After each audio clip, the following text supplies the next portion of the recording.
Saya setuju statement ini.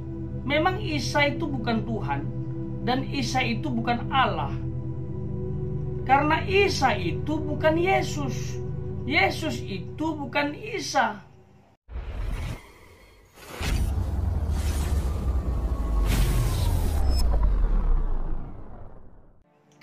Shalom sahabat KP yang diberkati Tuhan.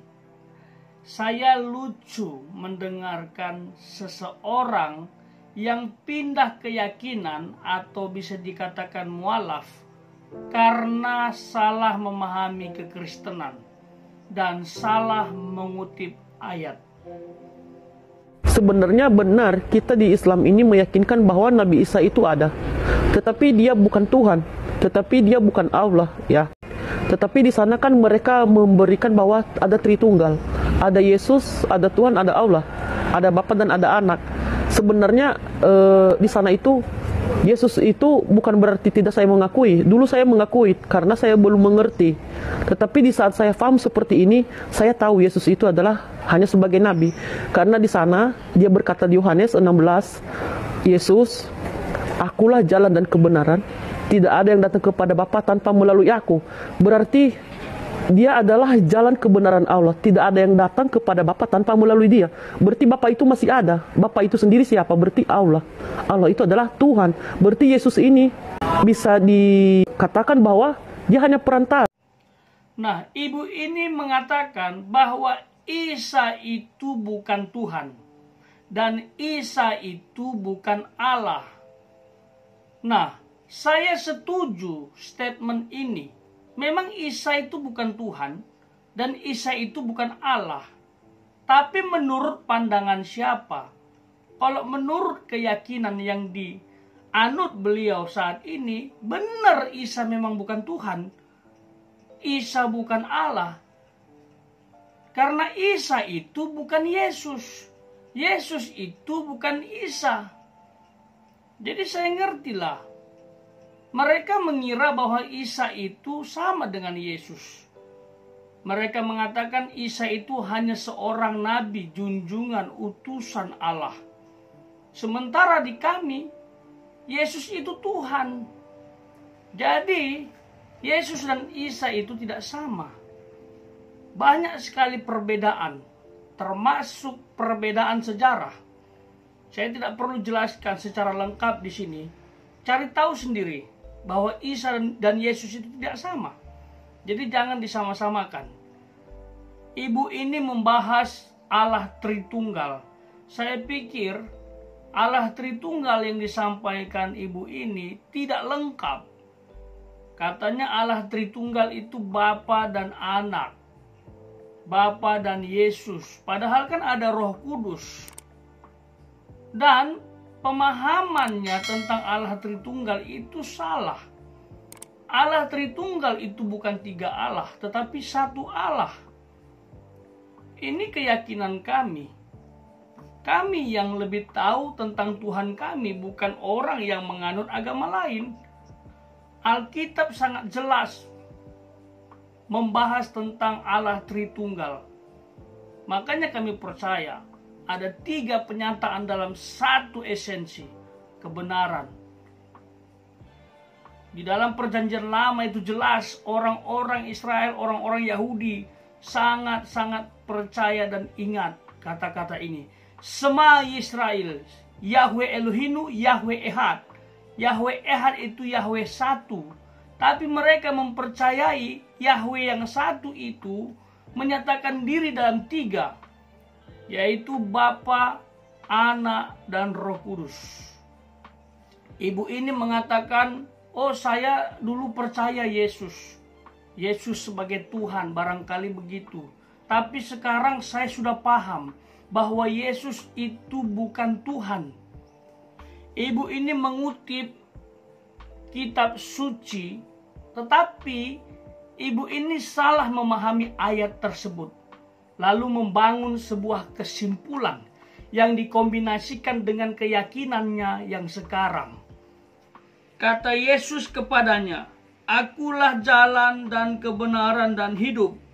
tidak ada seorang pun yang datang kepada Bapa kalau tidak melalui aku. Nah, seharusnya ibu belajar konteks, jangan main kutip-kutip sendiri. Masa katanya Tuhan Yesus adalah perantara dan tidak ada seorang pun yang datang kepada Bapa kalau tidak melalui aku, dan Bapa itu adalah Allah. Nah, ini utusan dia nabi. Karena dikatakan tidak ada yang sampai kepada Bapa kalau tidak melalui aku. Itu konteksnya salah, Bu. Konteksnya bukan begitu. Coba baca ayat selanjutnya biar tahu. Di ayat selanjutnya, ayat yang ke-7, sekiranya kamu mengenal aku, pasti kamu juga mengenal Bapa-Ku. Sekarang ini kamu mengenal dia dan kamu telah melihat dia. Jadi kamu melihat aku dan Bapa adalah satu. Itu sebenarnya konteksnya. Dan di ayat sebelumnya, Tuhan Yesus bicara bahwa dia akan pergi ke rumah Bapa untuk mempersiapkan tempat. Makanya dia bilang, akulah jalan dan kebenaran dan hidup. Dan ini konteks luas bicara tentang karya penebusan dosa, karya keselamatan yang harus dikerjakan oleh Allah sendiri, yang berinisiatif mengambil rupa manusia supaya nanti mati di salib untuk menebus dosa, dan orang akan diselamatkan, tetapi orang yang percaya kepadanya. Ini baru satu ayat. Ya, ini baru satu ayat. Kalau hanya ayat ini yang ibu baca, itu pun salah memahami, salah tafsir, salah menganalisa teks, yang seolah-olah menguasai, ya kurang puas kita untuk membuktikan bahwa Yesus itu Tuhan. Yesus itu bukan dituhankan, tetapi memang dia Tuhan. Coba kita lihat di ayat yang lain. Kisah Para Rasul pasal 4 ayat 12. Dan keselamatan tidak ada di dalam siapapun juga selain di dalam Dia. Sebab di bawah kolong langit ini tidak ada nama lain yang diberikan kepada manusia yang olehnya kita dapat diselamatkan. Oke, ini masih bicara tentang juru selamat ya. Di bawah kolong langit tidak ada seorang pun yang diselamatkan kalau tidak melalui Yesus. Lalu di ayat yang lain lagi, Yohanes pasal 1 ayat 1 sampai 3 dan 14. Pada mulanya adalah firman, firman itu bersama-sama dengan Allah, dan firman itu adalah Allah. Ia pada mulanya bersama-sama dengan Allah. Segala sesuatu dijadikan oleh Dia. Dia ini firman ya.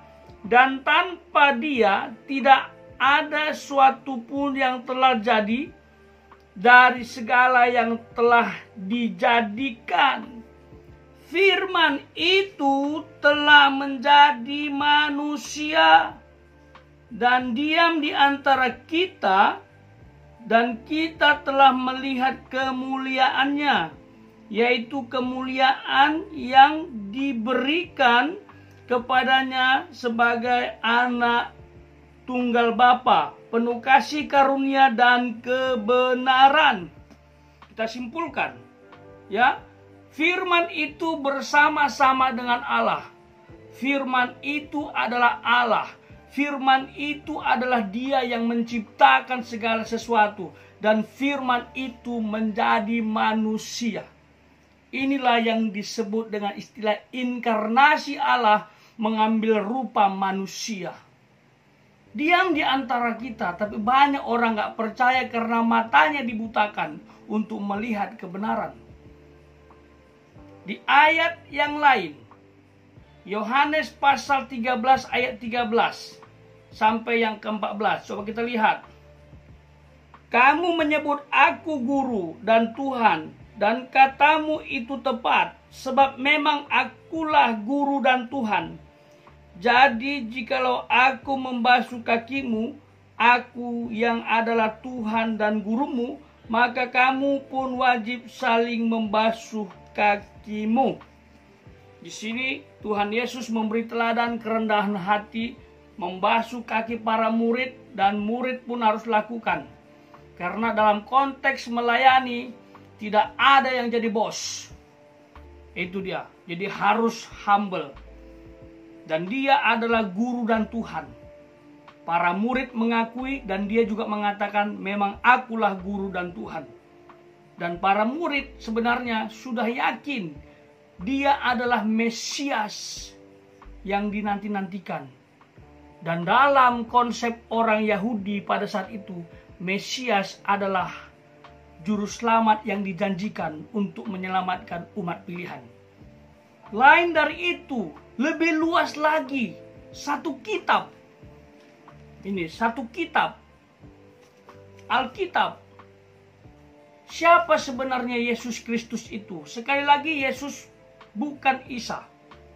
Karena sejarah di dalam kitab suci, saudara kita dengan kitab suci kita, Kristen itu berbeda. Bagaimana mungkin ceritanya berbeda, pribadinya sama? Nah, berdasarkan keseluruhan kitab, Kejadian sampai Wahyu, ini satu buku, satu berita, dan satu sumber. Satu buku bicara tentang karya keselamatan. Dan satu pribadi adalah Tuhan Yesus. Dalam perjanjian lama, Kejadian sampai Maleaki banyak sekali mengarah kepada dia. Baik itu dalam nubuat, maupun dalam janji-janji, maupun dalam tipologi, gambaran-gambaran, sudah diceritakan berabad-abad lamanya bahwa akan datang inkarnasi Allah ke dunia ini. Karena kejatuhan Adam dan Hawa ke dalam dosa, harus ada penebusan dosa. Dosa yang dilakukan Adam harus ditebus oleh manusia yang tak berdosa. Sementara seluruh keturunan Adam sudah berdosa. Dan tidak ada satu pribadi manusia biasa yang berhak menebus ini karena sudah terkontaminasi oleh dosa. Itu sebabnya Allah berinisiatif mengambil rupa manusia.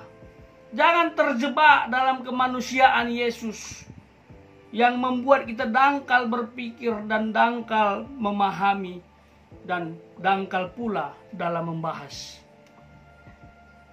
Kita harus tahu konteks siapa sebenarnya dia.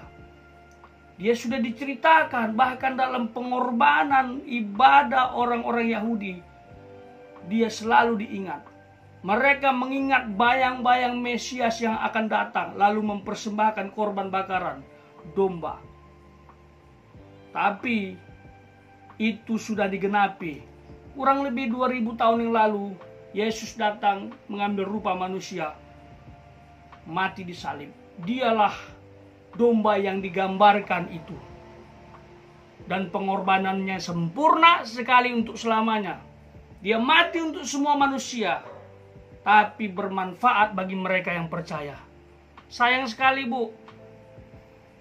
Ibu pindah ke seberang hanya gara-gara salah memahami kekristenan dan salah memahami kitab suci. Bicara Tuhan Yesus adalah bicara master plan Allah dari kekal sampai kekal. Yang kadang-kadang nalar kita nggak bisa paham 100%. Kalau kita nggak bisa paham kitab suci, Bu, dengan baik, itu bukan karena kitab sucinya yang salah. Tapi karena pemahaman kita terbatas untuk memahami pribadi yang tak terbatas. Pemahaman kita kurang. Makanya dibutuhkan iman. Supaya kemampuan yang terbatas ini bisa terima dia, hidup dalam dia. Itulah iman. Tidak melihat tapi percaya. Dan dasar sebagai pengharapan kita kepada Tuhan. Dan ingat, dalam kitab suci garis besarnya Tuhan Yesus inilah yang dibicarakan, dan Tuhan Yesus ini yang sudah datang, dan Tuhan Yesus itulah yang akan datang lagi kali kedua untuk menjemput orang yang percaya kepadanya. Bagi siapapun yang mendengarkan video ini, evaluasi imanmu. Jangan sampai tinggalkan Tuhan hanya gara-gara salah memahami kitab suci. Tuhan Yesus memberkati.